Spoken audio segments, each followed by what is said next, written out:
5, 4, 3, 2, 1, open your mind. Tidut.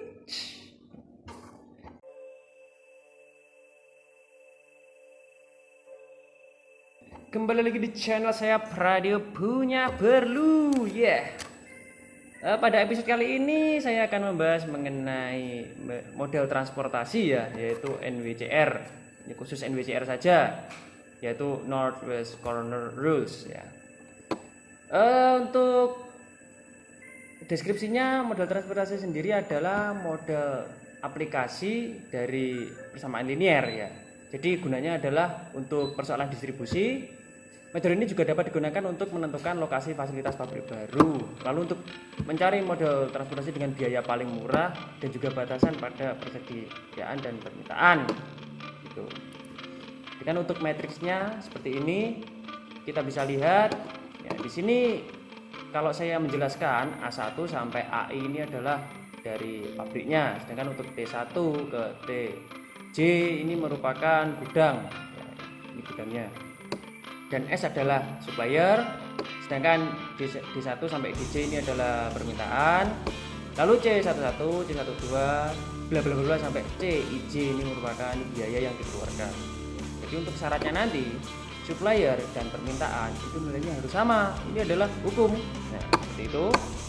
Nah, kita langsung masuk ke metode NWCR-nya, yaitu merupakan pemecahan yang masih awal. Jadi masih belum layak kalau ini dijadikan metode utama, karena ada metode yang lain juga yang mana nanti untuk menghasilkan biaya transportasi terendah dan paling efektif itu yang mana. Jadi ini bukan yang utama digunakan, tapi juga harus diketahui seperti itu. Untuk prosedurnya mungkin kita langsung masuk ke contoh saja biar lebih mudah.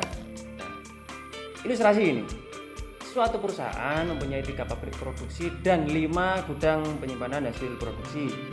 Jumlah barang yang diangkut tentunya tidak melebihi produksi yang ada, sedangkan jumlah barang yang disimpan di gudang harus ditentukan jumlah minimumnya agar gudang tidak kosong. Tabel matriks berikut menunjukkan jumlah produksi paling banyak yang bisa diangkut. Nah, seperti ini contohnya. Dari sini kita melihat bahwa biaya yang dikeluarkan dari pabrik 1 ke gudang 1 adalah 50. Mata uangnya apa ya enaknya? Rupiah aja, tapi kalau 50 rupiah itu kecil banget bro. Jadi nggak apa-apa wes. 50 rupiah. Untuk pabrik 1 ke gudang 2 80 rupiah, untuk pabrik 2 ke gudang 1 40 rupiah, dan seterusnya gitu ya. Sedangkan untuk pabrik 1 memiliki persediaan sebanyak 800 barang, pabrik 2 600, pabrik 3 100, dan untuk gudang 1 terdapat permintaan sebanyak 400, gudang 2 400, dan seterusnya. Yang mana penjumlahan dari semua permintaan dan semua supply ini jumlahnya 2.500, jadi pasti sama. Kalau nggak percaya kalian hitung sendiri ya ini. Nah, ini kalian hitung, ini pasti hasilnya sama. Prosedur penyelesaian. Nah, ini kita langsung masuk ke penyelesaiannya aja lah. Ini. Nah, dari sini karena ini adalah metode NWCR atau Northwest Corner Rules, sehingga urutannya adalah dari kiri atas ke kanan. Di atas ke kanan bawah, gitulah enaknya. Jadi fokus utamanya adalah kita pada baris pertama dulu.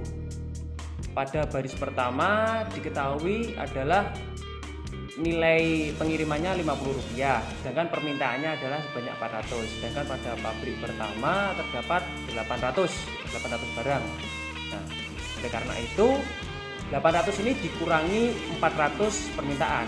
Kita masukkan di sini grade, sehingga sisa dari supply adalah masih 400 untuk pabrik pertama ya. Lalu kita lanjutkan ke gudang yang kedua, permintaannya juga 400. Tadi masih ada sisa di pabrik pertama yaitu 400 kan. Nah, ini masukkan lagi grade 400, sehingga sisa dari pabrik pertama tinggal 400. Masih habis kan ya? Habis, ini udah habis. Nah, kalau sudah habis, maka di pabrik pertama ini, baris pertama mulai dari C13 sampai C15 ini udah kita biarkan aja, ini udah nggak kepake. Nah, kita langsung beranjak ke baris yang kedua, dan untuk C21 dan C22 ini sudah tidak terpakai karena permintaannya sudah terpenuhi. Nah, dari sini paham kan ya? Sudah terpenuhi 400. Nah, selanjutnya kita fokus ke gudang yang ketiga, permintaannya sebanyak 500. Sedangkan untuk pabrik yang kedua masih terdapat sisa barang 600. Jadi kan masih utuh 600. Kita kurangkan 500 taruh sini sehingga permintaan di gudang ketiga telah selesai, telah terpenuhi, dan yang suplainya tinggal 100 kan ya. 600 kurang 500 masih 100. Nah, kita beranjak ke gudang selanjutnya yang keempat, permintaannya sebanyak 400. Karena yang pabrik kedua masih tersisa 100, maka bisa dong dipakai ke sini lagi 100 bread. Nah, terus kekurangannya adalah masih 300. Nah, kekurangannya 300 ini kita ambilkan dari pabrik yang ketiga. Masih utuh 1100, kita kurangi 300 untuk menggenapi gudang yang keempat. Sehingga permintaan sampai dari gudang 1 sampai gudang keempat telah terpenuhi. Nah, sisanya adalah 1100 dikurangi 300 masih 800 kan ya. Nah, kita fokus pada baris yang ketiga. Permintaan pada gudang kelima sebanyak 800 kan. Nah, karena tadi sisa dari pabrik yang ketiga 800 dikurangi 800 cukup dong, pas dong. Nah, masukin aja 800 jeret. Nah, sehingga suppliernya sudah habis, ini supply-nya sudah habis, permintaannya sudah terpenuhi semua, maka ini telah selesai, metode NWCR ini telah selesai.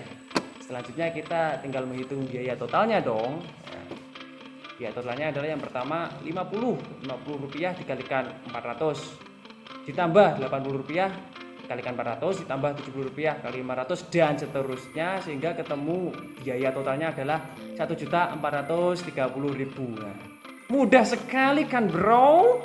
Nah, oke, demikian yang dapat saya sampaikan mengenai metode NWCR. Semoga bermanfaat, selalu jaga kesehatan, pakai protokol kesehatan kalau mau kemanapun. Semoga pandemi ini lekas berakhir sehingga kita bisa belajar lagi perkuliahan di kampus seperti biasa. Oke. Siapa yang bilang tadi bos? Aduh, saya takut bos. Oke, terima kasih. Sampai sini aja ya. Terima kasih.